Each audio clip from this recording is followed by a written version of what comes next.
Welcome to week 2 of Church on a Mission video series with these short videos. And this week we're looking at evangelism and what it is to tell people of the love of God. And today we're looking at Matthew 5, verse 16. And here is Jesus preaching. And in verse 16 he says this: "In the same way, let your light shine before others, that they may see your good deeds and glorify your Father in heaven."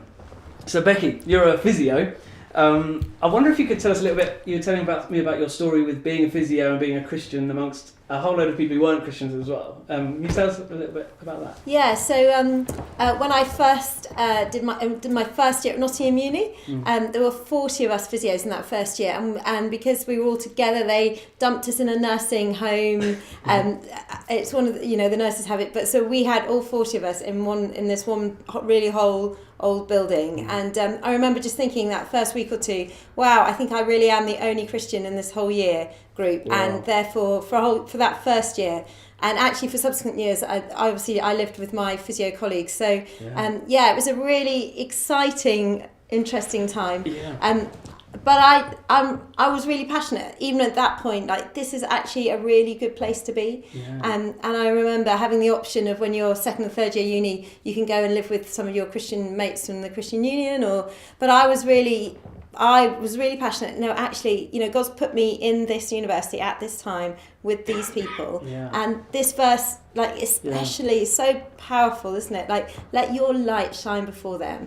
Like, it's really hard for them to see your light if you are nowhere to be seen. And I think I really was so passionate about, no, I want to stick around with these guys. And actually, it was great, it was a challenge at times.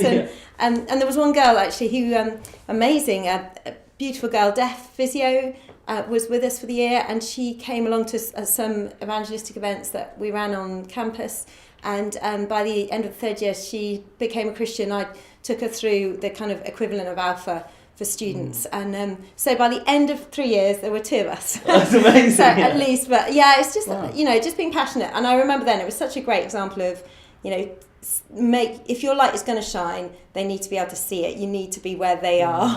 So what would that look like on a day-to-day basis? Like, let your light shine before others, so that they may see your good deeds. Like, I'm guessing it's not about being like, look at how good I am.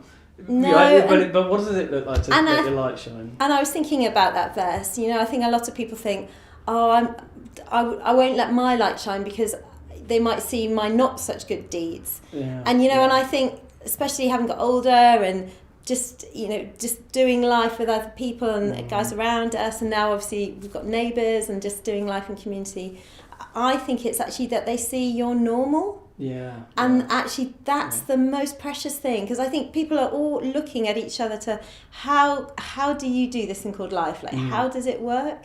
And for me, I know that I'm at my best evangelistically sometimes when I'm at my worst. If I'm like a bit grumpy with the kids getting out to school, like scooters and stuff, and someone's forgotten their bag, and and friends of mine just see that, who are walking along the road with me, then they think, oh, okay, she's like me, she has the same issues that I do. That's really good. But then, when things happen and you go, oh, well, I prayed about that, or God's really broken in on that, then they're all the time just clocking, oh, okay. So I think, I love it says, shine your light before men, and so they see your good deeds, which is good on a good day. But I think equally, just seeing us, our normal, is really powerful. That's great. That's really, really helpful.